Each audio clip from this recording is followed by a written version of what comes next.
Блокира зградата на Стопанската комора. Синдикатот не се откажува од барањето за минималец од 600 евра и зголемување на сите останати плати за 6000 денари. Даниел Василев го следи протестот, го имаме во живо во овие вести. Даниел, блокадите почнуваат во овој момент, имаме ли некакви пораки за сега?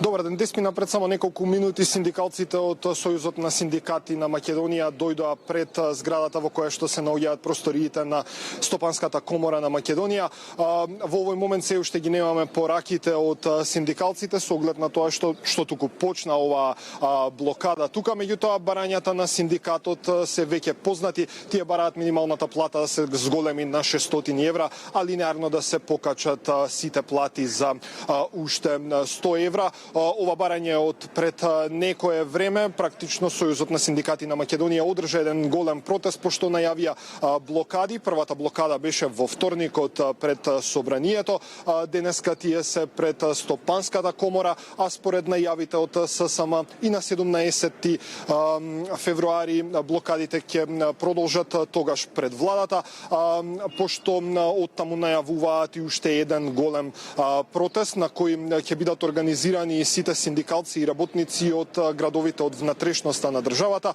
а доколку ниту тоа не вроди со плод, најавите од ССМ се дека Сојузот на синдикати на Македонија би можел да прогласи генерален штрајк како во јавниот, така и во приватниот сектор.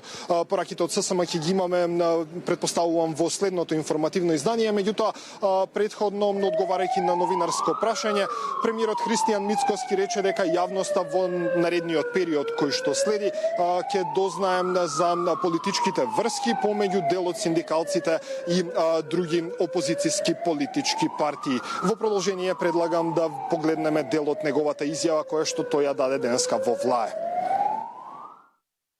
Стратегијата има политичка позадина. Денови ќе видите кои се луѓето кои што протестираат и на кои политички партии припаѓаат еден по еден.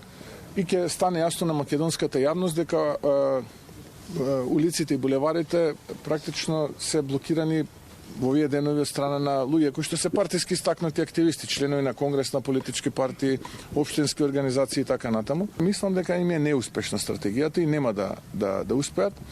Барањата се во рамките на институциите, затоа постои економско-социјален совет, затоа постои бипартитен диалог, затоа постојат разговори. Ние, како што кажавме, сме подготвени истечениот од важност општ колективен договор да го преговараме, да седнеме, да разговараме и да постигнеме конечно решение. Ова што денеска представува има политичка позадина, инструирано и мотивирано и инспирирано од страна на опозицијата, а Слободан Трендафилов е само прокси, а тоа ќе го видат и граѓаните од она кое што ние го поседуваме, а мислам дека заслужува јавноста да види кои се лицата кои што блокираат и каква врска имаат тие со политичките партии од опозицијата. Така е, тоа беа пораките кои што денеска ги испрати премиерот Христијан Мицкоски. Јас останувам тука пред Стопанската комора за да го проследам протестот на Сојузот на синдикати на Македонија, а како што кажав и претходно, пораките ќе ги слушнеме во следното информативно издание. Даниел, јас ти благодарам за овие информации. Остануваш да го проследиш денешниот протест, многу повеќе пренесуваме и во вестите во 16 часот.